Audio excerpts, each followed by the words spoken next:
tingnan nyo to, oh. Oh, tingnan nyo. Liga, liga, liga. Super hot. Pare, mamaya na yun. Practice mo na. Oo nga. Rex, check this out. Yan ang babe. Gusto mo maka-chat? Hindi ko trip yung mga ganyan eh. Bad trip ko. Oh, lalaki na yata trip mo ngayon eh. Bakla ka ba? Oo nga!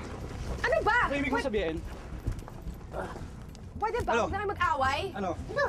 Joanna, amoy-amoy mo yung boyfriend mo, ha? Baka ipagpalit ka niya sa lalaki. Bakla yan, eh. Hoy! Hindi kasi manyak yung boyfriend ko eh. Hindi ka tulad mo. Oh, ano bang ginagawa mo dito? Eh di umalis ka na. Gusto mo suntukin din kita? Alis!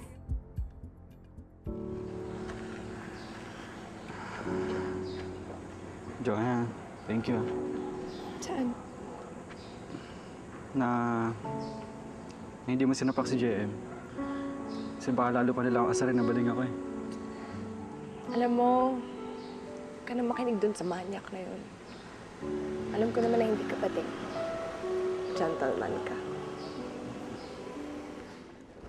Aray, aray. I love you. I love you rin.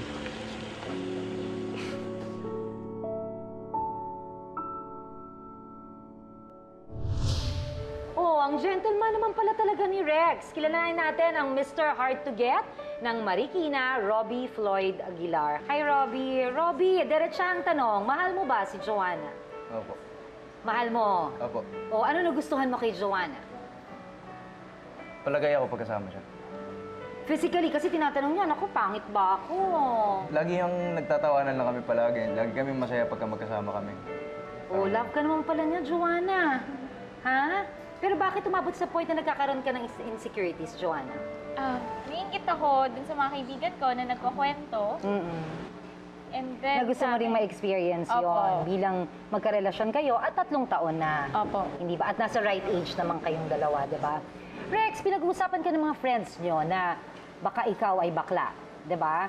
Dahil kahit palay nang lumalapit, ito, nagbibigay na nga ng motibo to si Joanna sa'yo, pero wala pa rin nangyayari sa inyong dalawa.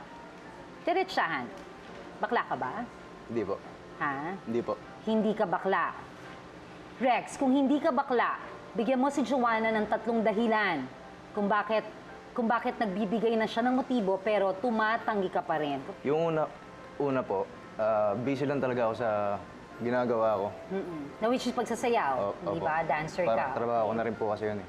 Okay. Yung pangalawa po, Pangalawa, yung iniisip ko po kasi yung ano muna, makaipon, sa respeto na rin po para sa kanya.